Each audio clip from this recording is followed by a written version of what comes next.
मैं हूं आबिद हुसैन शेख, आपका खैर मकदम है 4 टीवी न्यूज कर्नाटक एक्सप्रेस में। एयर शो में आग हादसा राज्य सरकार की लापरवाही से नहीं हुआ, गृह सचिव एमबी पाटिल।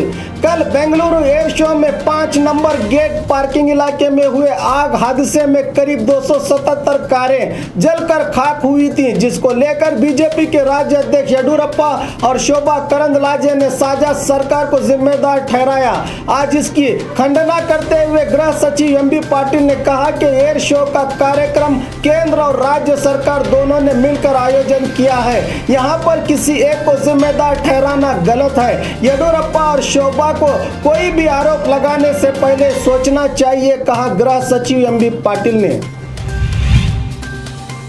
अस्पताल सिब्बंदियों की ओर से मानसिक परेशानी, महिला का संगीन आरोप। हुबली के देशपांडे नगर में स्थित विवेकानंद नगर में कई सालों से आया की नौकरी करने वाली सुमा एंथोनी ने अस्पताल सिब्बंदियों पर आरोप लगाया है कि उन्हें मानसिक रूप से तकलीफ दी जा रही है। आया की नौकरी पर लेकर घर के काम करवा रहे हैं डॉक्टर्स। अस्पताल के इंस्पेक्शन के वक्त पर इन्हें अस्पताल में ड्यूटी न देकर घर के काम के लिए इस्तेमाल किया जाता है। अपना दर्द इस महिला ने मीडिया के सामने सुनाया।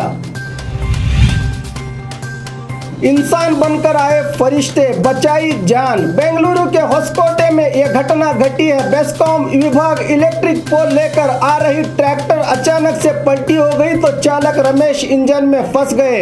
इन्हें देखकर आते जाते हुए लोगों ने फुर्ती से इंजन को उठाकर रमेश को बाहर खींच लिया। अगर तमाशा देखते रहते तो रमेश की जान का खतरा था। बताया जा रहा है कि रमेश को अस्पताल पहुंचाया गया है, वो अब खतरे से बाहर हैं। राहगीरों पर हमला करके लूटने वाले 3 आरोपी पुलिस की गिरफ्त में। बेलगाम शहर में रात के वक्त लोगों पर हमला करके लूटने की घटना घटी है, जिसके चलते कांगरली के 20 साला महेश सुंकर, 23 साला विवेक नायक और 19 साला कार्तिक पाटिल को बेलगाम नगर पुलिस ने गिरफ्तार करके इनसे 45,000 का माल जब्त किया है। पिछले 21 फरवरी को रजाक लाड़खान नामक व्यक्ति को पत्थरों से हमला करके मोबाइल, पर्स सहित आरोपी बाइक उड़ा ले गए थे। चामराजनगर में एक ही दिन में 9 से ज्यादा जंगलों में लगी भयानक आग। पिछले 3 दिनों से चामराजनगर के जंगलों में आग ऐसी लगी है कि बुझने का नाम ही नहीं ले रही है। अब तक हजारों एकड़ जंगल जलकर खाक हुए हैं। एड़बेट्टद, पुंजनूर, बंडीपुर, मेलू कामनहल्ली, वीरापुर, सिद्धयनपुर, गोपाल स्वामी पहाड़ पर आग लगने से तबाही मच गई है। अगर कल भी आग नहीं बुझाई गई तो मजदूर के जंगल भी इस आग की चपेट में आ सकते हैं।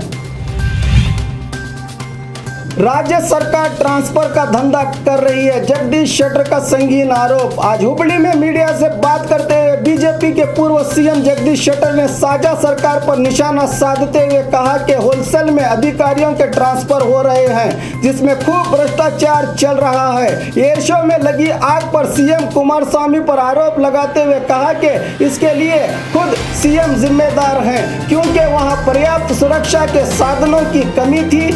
राज्य में प्रशासन पूरी तरह से जनता को सुविधा देने में नाकाम हुआ है, कहा जगदीश शेट्टर ने। इस बार लोकसभा में चुनाव में एनडीए गठबंधन को 350 से भी ज्यादा और बीजेपी को 280 से ज्यादा स्थान मिलेंगे। हर बार जनता को मूर्ख नहीं बनाया जा सकता, कहा पूर्व सीएम जगदीश शेट्टर ने।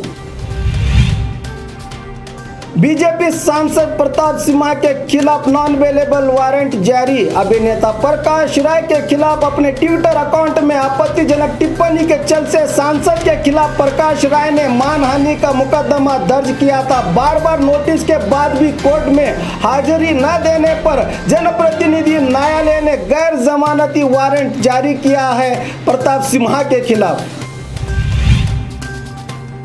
अपनी सत्ता बचाने की कोशिश कर रहे हैं मोदी, सीएम कुमारस्वामी का आरोप। कल रामनगर में तरक्याती कामों की शुरुआत करते हुए सीएम कुमारस्वामी ने प्रधानमंत्री मोदी और केंद्र सरकार पर निशाना साधते हुए कहा कि किसान सम्मान योजना के तहत 5 एकड़ से भी कम जमीनों वाले किसानों को कुल 6,000 रुपये 3 किस्तों में किसानों के खातों में डालने की बात महज एक सियासी चाल है। अब तक खामोश रहकर आइन चुनाव के सामने किसानों को रुपये देने की घोषणा से उनकी नीयत का पता चलता है।